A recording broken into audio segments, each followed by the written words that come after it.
Rocky Jordan.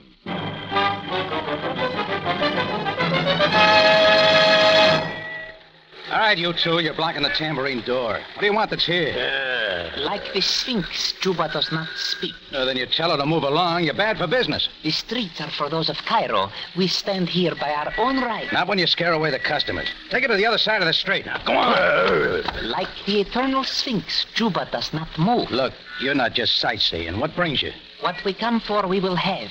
When we are ready and when the time is right. For the last time, get out of here before I use other ways. Now, put that knife back. It is for you to see. Like the falcon, Juba does not hesitate to kill.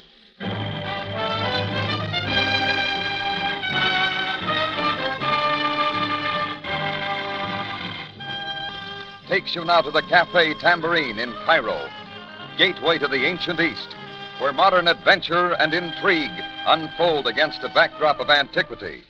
Tonight's Rocky Jordan story, Dilemma.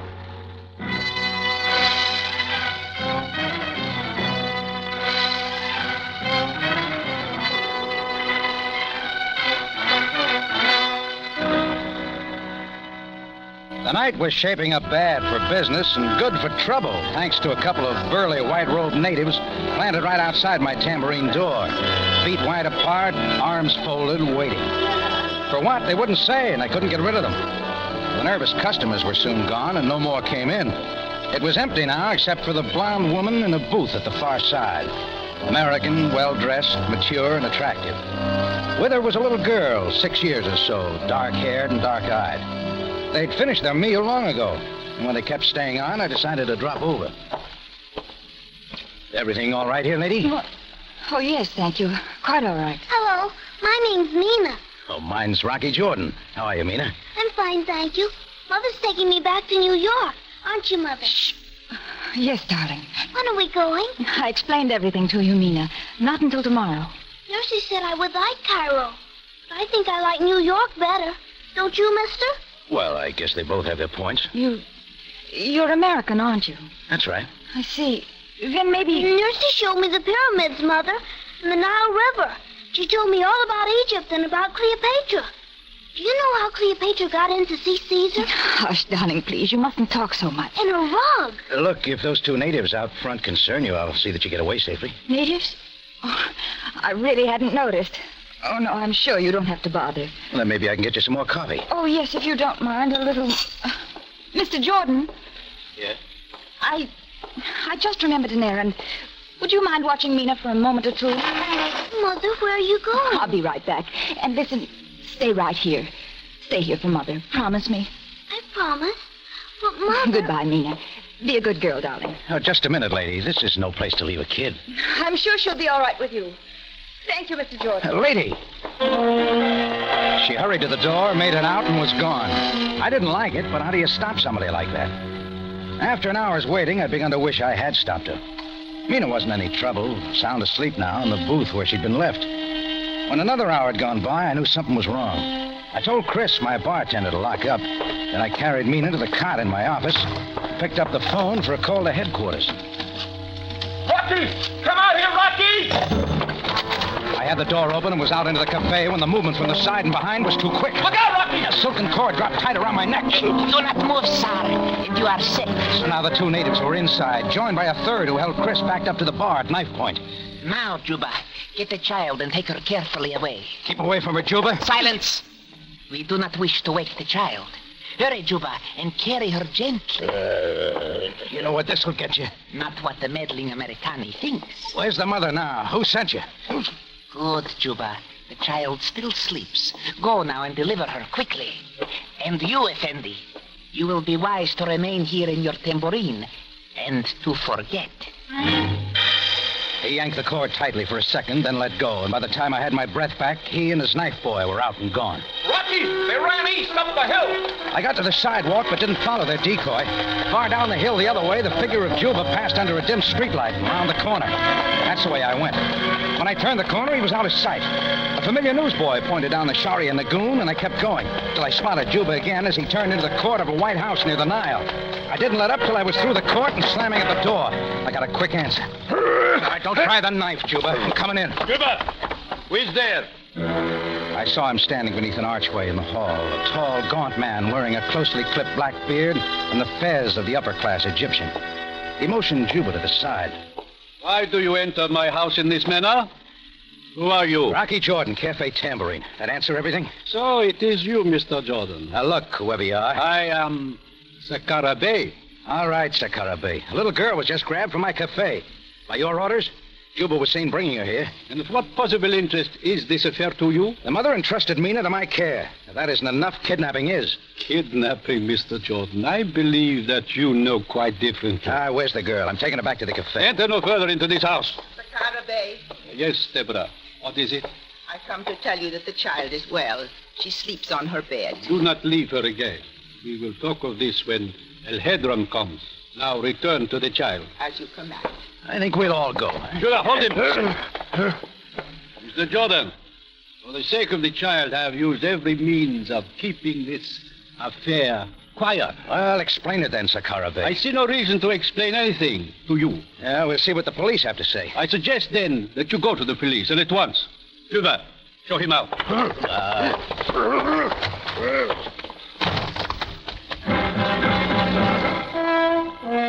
Well, Juba took that round. And trying to get in the house again wouldn't do me or the girl any good.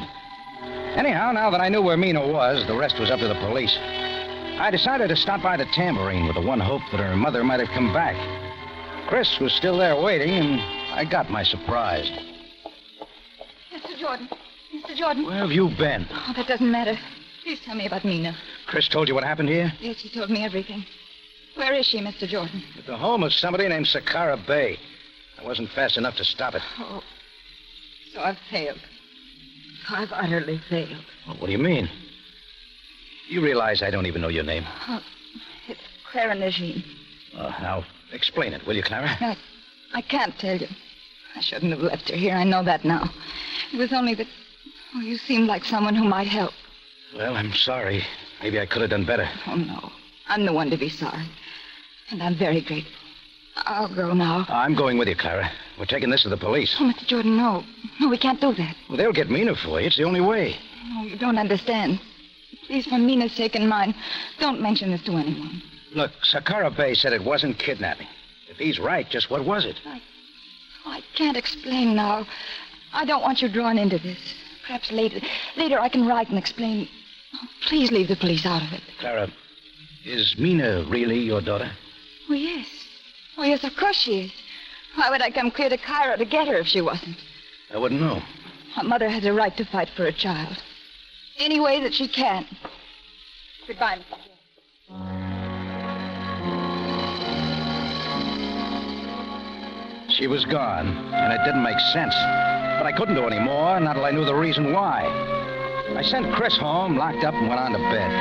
But it was all bad dreams, with a sleepy little brown-eyed girl caught up in something nobody'd explain. It was almost daylight when the phone opened up.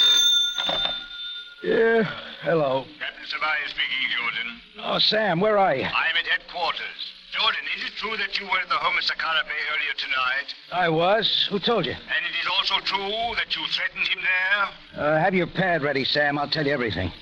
A woman named Clara Najim left her child at my cafe. While she was gone, a bunch of natives grabbed the kid. I followed to Sakara Bey's house. There you have it. And why did you not inform me of this sooner? Her mother didn't want it. Don't ask me why. I don't know. Where is Mrs. Najim now? I don't know, Sam. She wouldn't tell me anything. That is not surprising. Jordan, I think it best that you come to headquarters at once. Why? You've got it all. Perhaps there's more to it that you do not know, Jordan. Sakara Bey lies in his house shot dead, and the child is gone.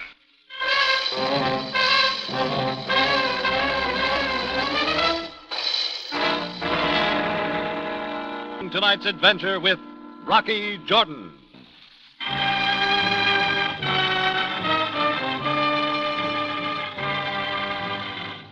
Now we take you back to Cairo and tonight's Rocky Jordan story, Dilemma.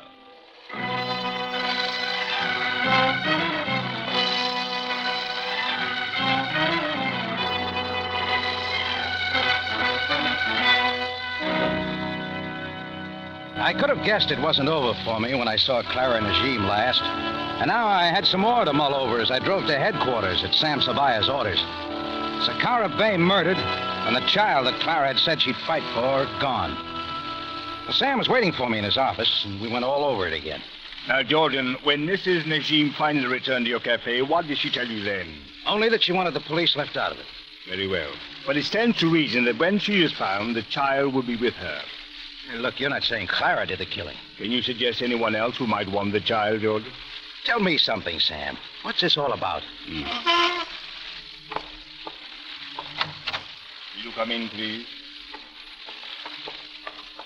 Jordan, this is El Hedron, an attorney of Cairo. A pleasure, Mr. Jordan. Hi, El Hedron.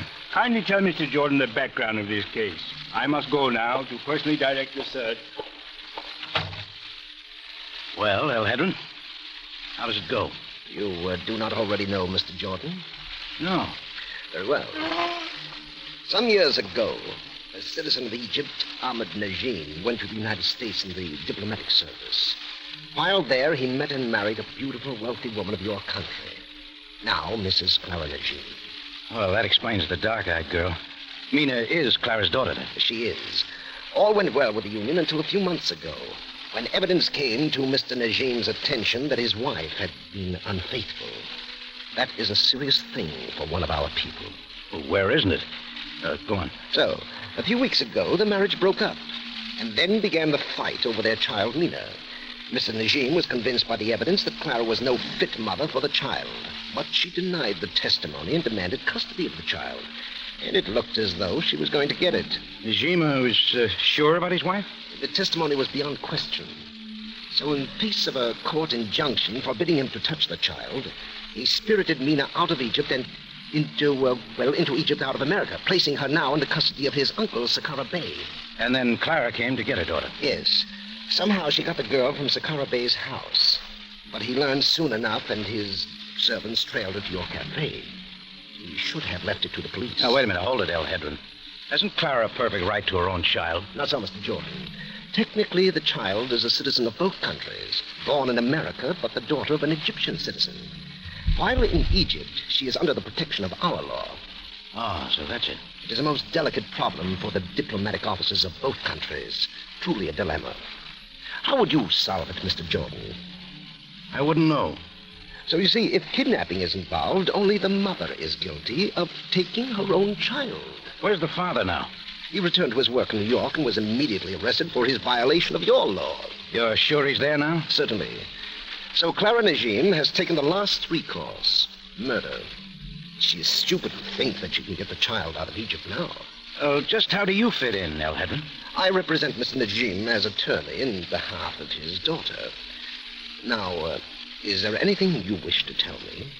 Just what do you mean by that? It is only that you are American, like Mrs. Najim. Captain Sabaya agrees that such a situation might offer temptations. Well, he's wrong. I don't know anything more. Then let me advise you to free yourself now, before you become too deeply involved. Well, that was a new one. A strange diplomatic tangle and now murder, with an innocent child squarely in the middle. I left headquarters thinking about El Hedron's story. I found myself wandering back to Sakara Bey's White House by the Nile. I watched from across the street as the mourners went in, till I noticed a figure moving from the side of the house. The child's nurse, Deborah, who turned quickly onto a narrow side street, keeping close to the walls. I decided on a word with her and caught up with her a block further on. Deborah, wait a minute. Who called? Oh, you're Fendi. Jordan, please, I must go. I want you to tell me what went on in that house last night. Captain Sabaya can tell you. I want it from you. Just what happened. I was with a child, Mina, Sakara Bey's command. Late in the night, I was awakened by a shot. I ran to Sakara Bey's study. He was on the floor, dying. Did you see anybody there? Clara and Najim, maybe? Someone was leaving. I was afraid and did not follow. Did you see her? No, I knew it was best to return to the child. What then? When I got back to the room, Mina was gone. I do not know how or where. Now, something else, Deborah. What are you running from? I only wish to leave the house of death. Please, Effendi, I want nothing of murder. Deborah, get back.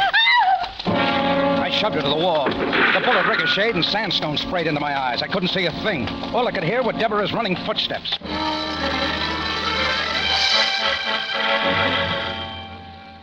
By the time I could clear my sight, Deborah was gone. Whether the shot had been for her or me, I wasn't sure, but I knew one thing. I'd been way too close to the answer. And if I wanted that close again, I'd have to find Clara Najim. I remembered her promise to Mina that they'd leave for New York that morning. By air, probably. So I made it to the airport in time for the New York plane scheduled to leave at 9:30, but Clara didn't show up. On a hunch, I tried the Central Cairo Railroad Station, just in time to see a woman, heavily veiled, stop at the ticket window. And as she hurried to the departure gate, I was there waiting. Clara. What? Mr. Jordan. Look, I've got to talk to you. I'm sorry, the train's about to leave. Listen, I know everything about your daughter and why you came after her. The police are looking for you, Clara. I know that. To keep me from my own child. Well, I'm going away. What else can I do now? Wait a minute. Where have you been all this time? Not where anyone could find me. When I got to the airport, I saw the police waiting, so I came here. If I can get to Alexandria, perhaps... What about Mina? Where is she? Where you said she was. Was Sakara Bay. No, not anymore, Clara. You trying to tell me you don't know what's happened? Happened? What, Mr. Jordan? Sakara Bay's dead. Murdered. Oh. And Mina's disappeared. Oh, no. You're sure you don't know where she is? Oh, of course I don't. How could I? And you weren't at Sakara Bay's house after you left the tambourine? Oh, no. Oh, no, Rocky, please, what does it mean? I've got to know one thing, Clara. How did you get Mina away from his house to begin with? If I tell you, will you promise to help? Oh, that's more like it. Come on, we'll talk in my car. A moment, Mrs. Najim. Sam, did you follow me here? I hardly needed to do that. Mrs. Najim, I must place you under arrest for taking your daughter illegally and on suspicion of murder. Captain, my child... Clara didn't do the killing, Sam. She doesn't even know what happened to me. I will take her statement, Jordan. Do not try to interfere. Now, Mrs. Najim, come with me.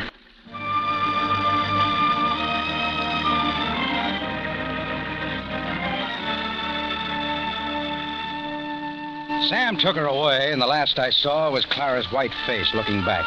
And I knew she expected me to do something. But what? Find the nurse, hiding or held somewhere in Cairo? That wouldn't be easy. I drove back to the tambourine, trying to figure where Mina could be, and got nothing.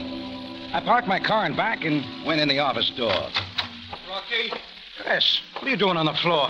Rocky, you just missed it. Missed what, Chris? You all right? Yeah, I guess so. I made the mistake of leaving the back door unlocked. A bunch of natives came in again. They just left? Yeah. Last I knew, they were slamming up around your room. Must have left by the roof. Come on, let's have a look.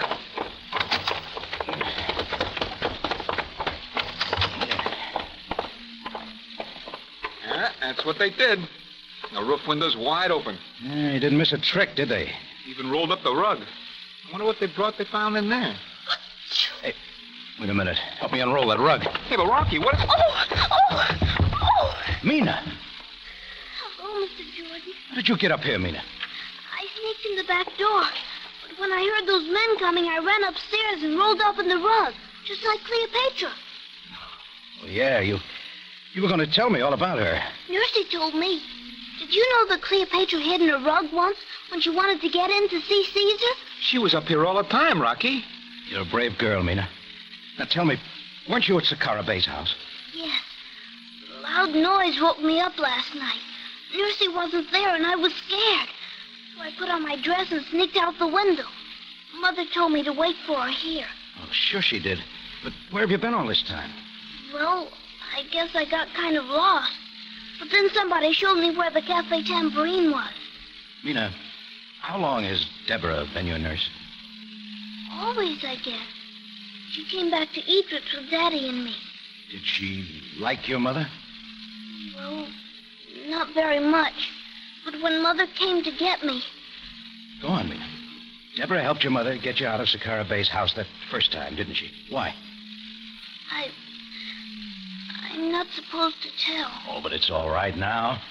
Did your mother give Deborah something? Yes. Where is Mother? Isn't she coming back? I think maybe she is, Mina. Very soon. Get her something to eat, huh, Chris? Then have her sleep. Sure, Rock. Are you going out again? Yeah. And for the first time, I know where. I made sure the back door was locked this time and then spun my car out onto the Cairo streets. Things had suddenly started dropping into place. A lot of things. If I was right, it wouldn't be long till I had all the answers and the killer of Sakara Bay.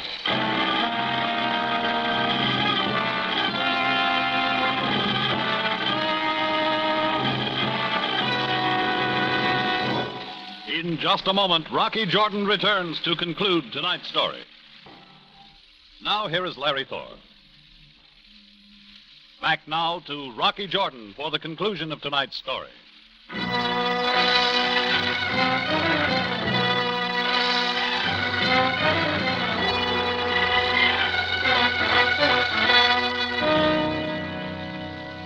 Well, Clara Najim could wait a little longer for news that her daughter was safe and well at my cafe. But before there was any happiness for either of them, there was more to be done. The diplomatic tangle settled, and Clara cleared of the murder charge. It took some hunting, but I finally wound up in the outskirts of town in the front room of the home of El Hedron, Cairo attorney. Mr. Jordan, I know Mrs. Najim has been arrested, but there's nothing you can do about it now. Oh, but I had a long talk with Clara at the railroad station. Well? She wants me to tell you she's willing to pay again. Anything you ask. Pay again? Yeah. It can still work out. It was Deborah, the nurse, who testified about Clara's unfaithfulness to her husband, wasn't it? Pack of lies, only to get Ahmed Najim to bring the girl back to Egypt. Was that on your counsel? I advised such a move. Of course I did. Only somebody who knew the law could have engineered it. You knew Clara would come after the child. She's wealthy. She could pay whatever you wanted. And it was Deborah's job to turn the child over to her. How else could Clara have gotten Mina out of the Bay's house? Mr. Jordan, has Mrs. Najim told such a tale to the police? What, and ruin her last chance to get her daughter away? Oh, no. Well, come on, El Hedron. How much this time? 20, 30,000? What do you think I could do with Mrs. Najim held for murder? You hold the strings. Just get Mina out of Egypt and back to America. Anyhow, the murder charge won't stick against Clara. She didn't go back to the Bay's house last night. You seem very sure. But somebody else was there. Sakara Bay dropped the fact that you were coming. Sounded like he was going to have it out with you and Deborah. He must have had an idea what was going on. Maybe Deborah said too much, huh? Mr. Jordan. So you had to kill him. And when Deborah got frantic and tried to run out, you tried for her, too. She said she didn't want any part of murder. My friend, I don't think you know anything. I don't think you ever will. And by the way, where is Deborah? I suppose we have a look. I advise you, sir. Huh? How about the study, then? Effendi, no. I thought so. It's caught up with you, huh, Deborah? Very well, Mr. Jordan. You realize that I now hold a gun. Come out, Deborah. Now that he has seen you. As you command. Deborah, will you tell the police what really happened at Sakara Bay's house? Will you tell Ahmed Najim the truth about his wife? That all you said were lies? Effendi, it is not possible. Enough, Deborah. Neither you nor Mr. Jordan will tell anyone anything. I was faced with El Hedron's gun again, and this time I knew he wouldn't miss. He raised it and took careful aim. The phone held his fire, and he hesitated just long enough. I dived in under the gun. I hit him below the ribs, and he went down flat and hard. I slammed his head against the hard floor, and the gun clattered away. He didn't have any use for it now, but I did. Yes, hello. Captain Sabaya speaking. Who is this? It's Rocky, Sam. Jordan, what are you doing there? I am calling for El Hedron. Well, just hold everything. You'll be right down.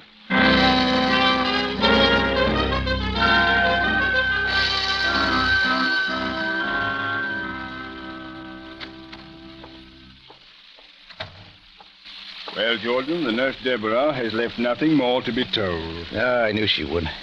And thanks, Sam. For what, Jordan? For calling El Hedron when you did. Saved my life.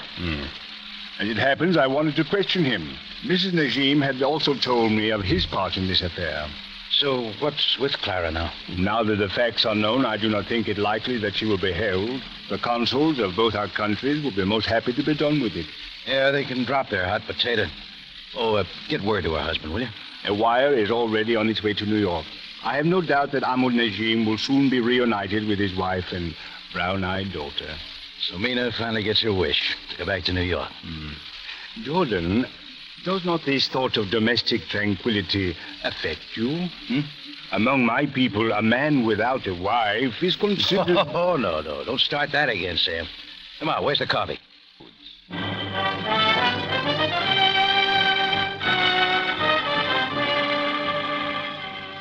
Rocky Jordan, written tonight by Gomer Cool and Larry Roman, stars Jack Moyles in the title role with Jay Novello as Sam Sabaya. Original music is composed and conducted by Richard Arant. Rocky Jordan is produced and directed by Cliff Howell. Remember, you have a date next week at the Cafe Tambourine, same time, same station. And the story is The Dead Colleen.